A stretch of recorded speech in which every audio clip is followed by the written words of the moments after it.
everybody! In this video I will show you how to crack passwords in Windows 11. And before we start, please note that you can only crack passwords on your personal computers that you own, otherwise it's a felony and you'd be committing a crime. The following information is for education purposes only, thank you. The natural question is, why would anyone crack a password in Windows when it's so easy to force yourself into it without knowing the password? Now here's the deal, you never get to know the password. Sure, you reset it, but the old password remains unknown to you. What I'm doing here is not showing yet another way to bypass the Windows authentication mechanism, but instead compromise it and acquire the password. Hope it makes sense. I'll give you a quick introduction into passwords. Basically, nobody stores passwords in plain text. I mean, Windows does, but we don't talk about that. Nowadays, the passwords are always hashed. Perhaps you've heard the word hashing before. If you're unfamiliar, here's a quick explanation. A hash function is a one-way mathematical function that translates strings into fixed-length gibberish. One-way meaning the gibberish cannot be translated back into the original string, even if you know the algorithm. The output of a hash function must be unique, meaning there should not be collisions. Say there is one string that translates into certain gibberish. If there exists another string that also translates into that gibberish, the hash function contains collisions and is considered compromised. For example, a modern hashing function, modified SHA-256, was practically compromised half a year ago. It was modified to have 31 encryption rounds, and even though SHA-256 has 64 rounds by design, it's solid progress in cracking the entire hash function. Don't worry though, it gets exponentially harder to find collisions with each round. Collisions are a problem because you need one-to-one correspondence between the password and the gibberish. If a collision is found, the authenticity of the hashed password is lost. That means you can create another password that results in the same hash. Bitcoin uses SHA-256, so these are rather big news.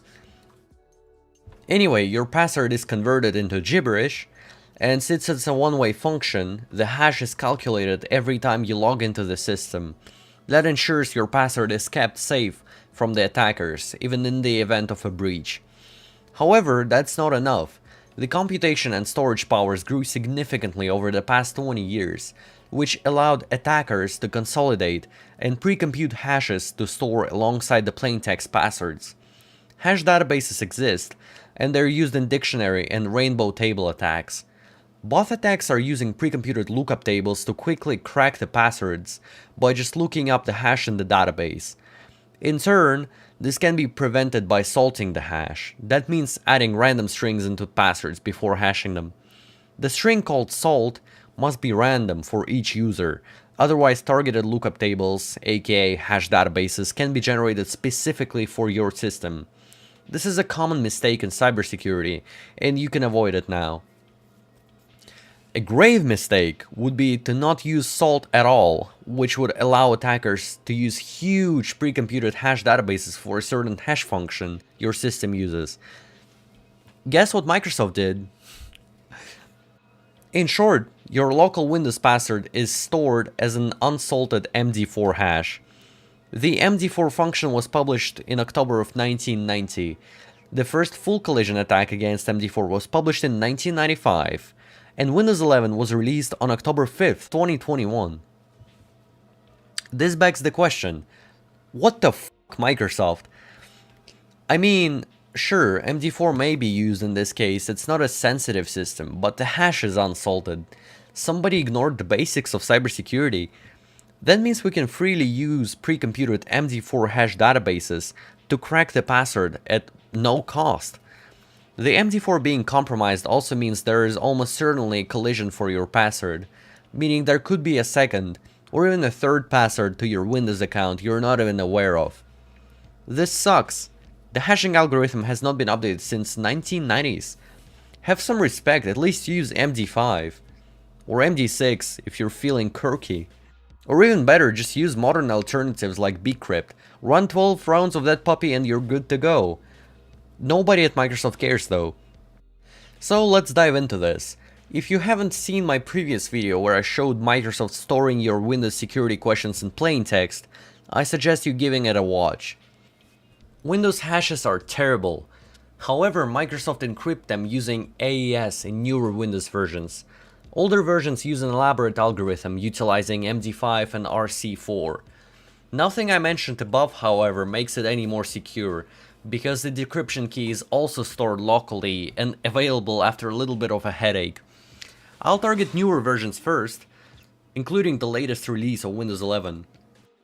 First of all, every Windows machine has a so-called LSA key that's used to decrypt the AES encrypted boot key. The decrypted boot key is then used to decrypt the hashes. But wait, Enderman, you only talked about a single unsalted MD4 hash. Windows actually has two hashes in the Security Account Manager. They're called LM and NTLM respectively. LM stands for LAN Manager, and NT stands for New Technology. The one I was talking about is an NTLM hash, otherwise known as an NT hash, and Microsoft prefers to call it NT hash, so let's define the NTLM hash as an NT hash and call it a day. I didn't mention the LM hash because it's complete garbage and not worth blabbering about for the sake of this video. Microsoft themselves abolished the LM hash since Windows Vista, and for a good reason. Even before Windows Vista, you could turn it off via the registry. We'll talk about it in a video where I target older Windows versions. The only locally available hash in Windows that's used currently is an NT hash, which again is simply an unsalted MD4 hash. So, after we decrypt the boot key using the LSA key, we have to decrypt the hashes using that boot key. Once that's done, we have to decrypt the decrypted hashes again, because they consist of two 8-byte parts encrypted using DES with a user key for each part. What is a user key? It's a user relative ID represented as a 32-bit little endian integer, shuffled in the right way, shuffled again in the right way, masked in the right way, and then converted into magic 8 bytes. That's why I call them deobfuscation keys. This algorithm is hard-coded and strictly defined within Windows. The only use for these keys is to increase the reverse engineering complexity of the Windows code, with a background task of allowing different users to have the same passwords without a matching hash. Once the user keys are calculated, we can finally decrypt the decrypted hash using DES in ECB mode to get the NT hash for the user's password. The technical part is over, but things get more interesting once you begin searching for the LSA key. The key is actually split across the Windows registry, and the values are unusually difficult to find. If you think you have decent knowledge and feel for Windows registry, what I'm about to show you is most definitely gonna surprise you. Okay, the LSA boot key is split into four 4-byte chunks. To get them, we need to first navigate to HKey local machine system current control set control LSA.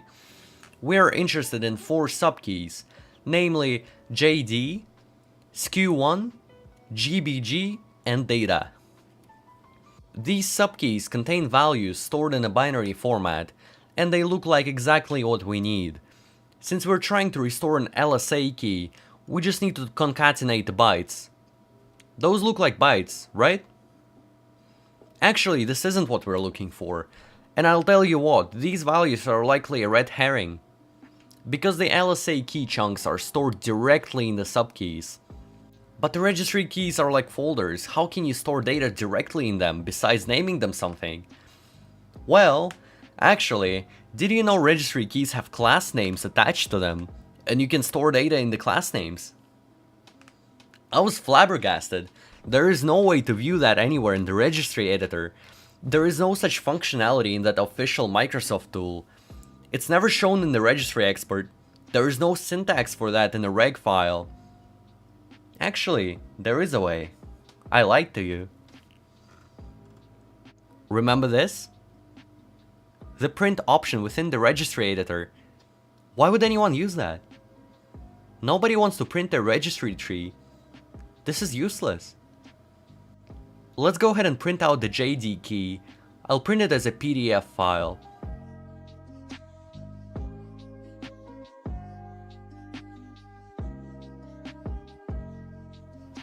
Huh. What's that? A class name. And it's 4 bytes long. Here's the value. Here's the key name. But there's the odd man's out. A class name. What is it doing in here? I wonder why you can't view that normally through the registry editor. It's as if someone tried to hide something from me. Anyway, we'll need these values to compose the LSA key in order to decrypt the hashes residing in the security account manager. We have to print each one of these values as PDF and copy the class names, and then pass them as arguments into my script. That's the most difficult part I've encountered, and I actually learned something new about Windows Registry. It's impressive. The remaining data is stored under the SAM hive. We will need the general value F under account. It contains a couple values, but most importantly, the encrypted boot key resides there, and the V values for each user. They contain both hashes and useful information about the accounts. For example, the full name of the account owner, the logon script path, and so on. It's all extracted automatically in my script. We just have to export the SAM reg file and pass the path to that file as an argument. So let's give it a go and fill the data in.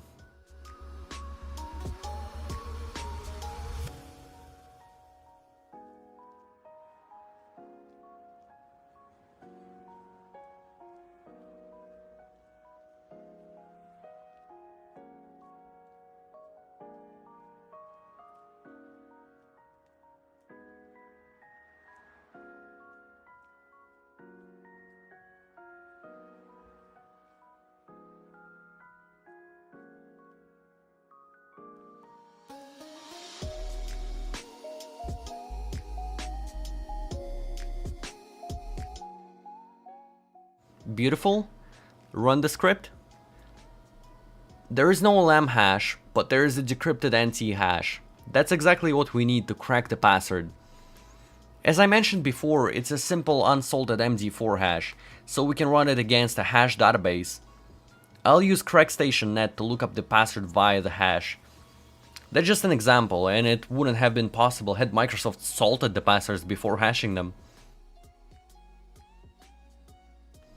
Voila! This isn't a particularly strong password, but we've cracked it. It's 9988. I said it in the previous episode, so I can vouch it's probably correct. Let's go ahead and try it out.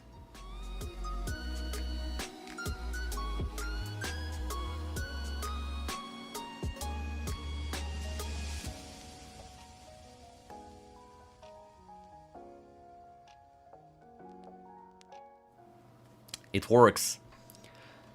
Ladies and gentlemen, this is how you crack the password in Windows 11. Again, you're not allowed to crack passwords on the computers you don't personally own. If the dictionary attack does not work, it's pretty easy to run a mask attack on your GPU using Hashcat. It supports both LM and NT hashes. Great software all around, and more importantly, it's free. Alright, that should be it for the video. Keep your passwords safe. Share this video with friends to let them know their passwords are stored as unsalted MD4. Thank you for tuning in to your favorite show without a schedule called Windows is Complete Garbage. It was your host Enderman. Take care.